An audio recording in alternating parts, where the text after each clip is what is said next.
Hello friend hello friends, welcome to my channel. आज इस video में हम बात करेंगे क्रॉनबैक्स अल्फा की। ली क्रॉनबैक्स ने 1951 में क्रॉनबैक्स अल्फा डेवलप किया था।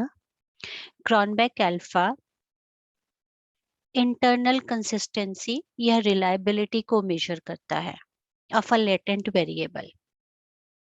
Let me explain it with an example. मैंने एक लेटेंट वेरिएबल या एक डायमेंशन ले रखा है सुपीरियर सबऑर्डिनेट रिलेशनशिप।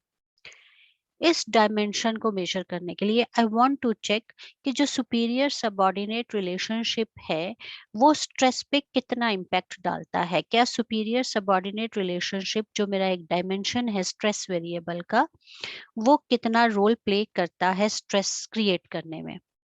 इस लेटेंट वेरिएबल को या डायमेंशन सुपीरियर सबऑर्डिनेट रिलेशनशिप जो मेरा लेटेंट वेरिएबल है या इसे डायमेंशन बोलिए आप, इसे मेजर करने के लिए मैंने 6 आइटम्स बनाए हैं, मतलब 6 क्वेश्चंस हैं जो कि इस लेटेंट वेरिएबल को मेजर कर रहे हैं। SS1, SS2, SS3, SS4, SS5, SS6 and SS7। ये 7 क्वेश्चंस हैं जो मेरे superior subordinate relationship latent variable को मेजर कर रहे हैं। जो क्रॉनबैक्स अल्फा है वो बताता है कि ये जो आइटम्स हैं वो कितने को रिलेटेड हैं एज अ ग्रुप। क्या ये जो हमारा ये जो आइटम्स हैं ये हमारे उसी लेटेंट वेरिएबल को ही मेजर कर रहे हैं, ये यूनिडायरेक्शनल है, राइट। ये यूनि क्रॉनबैक्स अल्फा जो है ना वो यूनिडायरेक्शनल आइटम्स के लिए होता है, उसको मेजर करता है। क्रॉनबैक्स अल्फा का एक थंब रूल है, राइट। अगर क्रॉनबैक अल्फा की वैल्यू 0.5 या उससे कम आती है then that construct is not good, reject that construct, right.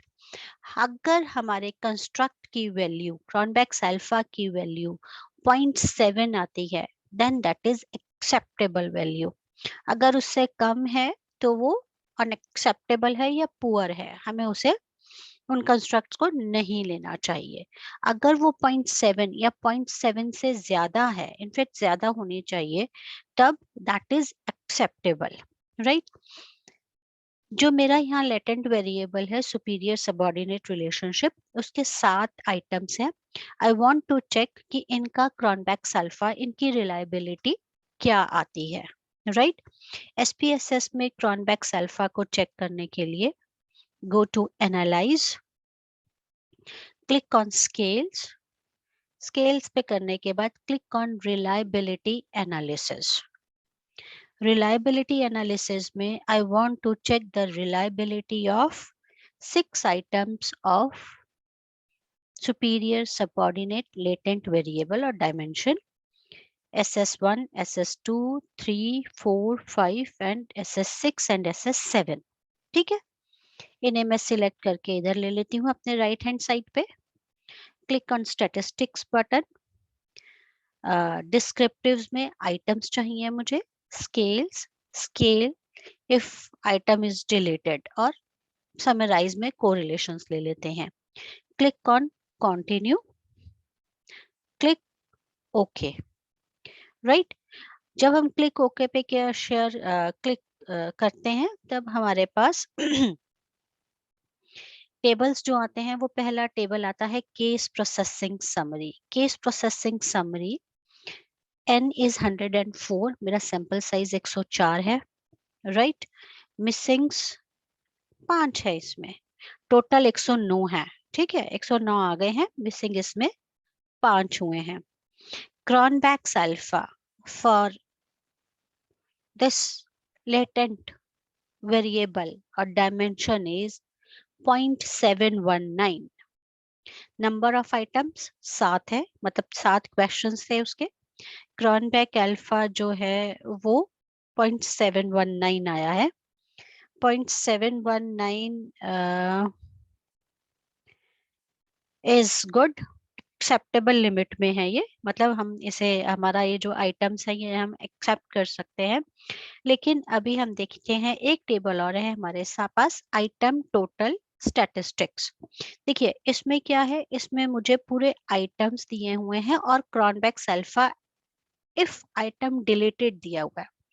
ये बहुत इंपॉर्टेंट होता है।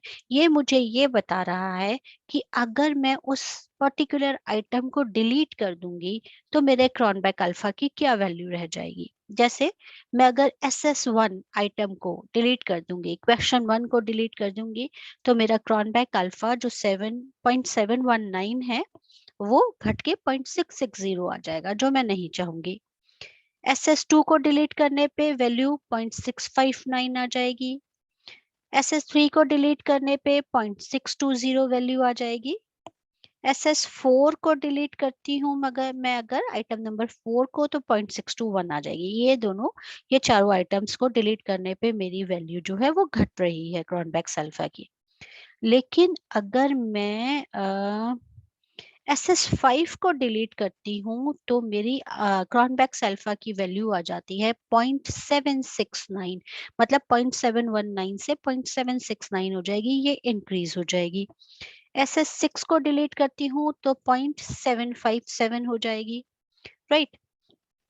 तो मैं अपनी क्रोनबैक्स अल्फा की वैल्यू को बढ़ा लेती हूँ बाय डिलीटिंग कौन सा वेरिएबल, एफ SS5 0.769 कर लेते हैं ना, राइट। तो SS5 को हम यहाँ से डिलीट कर देते हैं, यहाँ से हटा देते हैं। अब हमारे क्रोनबैक्स अल्फा की वैल्यू क्या आ गई, 0.769 हो गई, 0.719 से इंक्रीज हो गई, यानी कि हम उस क्वेश्चन को हटा सकते हैं। दोबारा चेक कर लेते हैं कि कोई और ऐसा आइटम है जिससे हमारी वैल्यू बढ़ जाएगी। यस, अगर मैं अब आइटम नंबर 6 SS6 को हटा देती हूँ तो मेरी क्रोनबैक अल्फा की वैल्यू और ज्यादा इंक्रीज होके 0.805 हो जाएगी। Let's do that, right. Click on scale reliability analysis and item number 6 को हम रिमूव कर देते हैं। Okay, now my Cronbach's alpha value is 0.805. That is good enough. Let us check कि इससे ज्यादा भी इंक्रीज हो सकती है। 0.805 से भी ज्यादा इंक्रीज होके 0.857 मेरी Cronbach's alpha की वैल्यू हो सकती है अगर मैं आइटम नंबर 7 को डिलीट कर दूं तो, राइट। तो click on analyze, click on scales reliability analysis, remove item number 7 SS7 को मैं डिलीट कर देती हूँ। Click okay and now my Cronbach's alpha value must be, हाँ, नाउ इट इज 0.857, मतलब 0.719 से मैंने स्टार्ट किया था और मैं धीरे धीरे जब आइटम्स को डिलीट करती चली गई तो ये 0.857 पे आ गया, मेरी क्रोनबैक्स अल्फा की वैल्यू बढ़ गई, राइट। तो 0.857 हो गए। SS1, SS2, SS3, SS4 की जो रिलायबिलिटी है, इन चार आइटम्स की जो रिलायबिलिटी है क्रोनबैक्स अल्फा की, वो सबसे ज्यादा है 0.857। तो ये जो चार आइटम हैं वो मेरे कंस्ट्रक्ट को अच्छे से मेजर कर रही हैं। So I should include these 4 items, ये चार आइटम्स को मुझे इंक्लूड कर लेना चाहिए। अब देखो, अगर आप किसी को भी रिमूव कर दोगे तो 0.857 से ज्यादा नहीं बढ़ेगी। तो इन चारों को हम रखते हैं, इन क्वेश्चंस को, इन आइटम्स को, और ये हमारा कंस्ट्रक्ट लेटेंट वेरिएबल जो हमारा था सुपीरियर सबऑर्डिनेट रिलेशनशिप, वो हम इससे मेजर कर पा रहे हैं। I hope this is clear. That's all, thank you very much.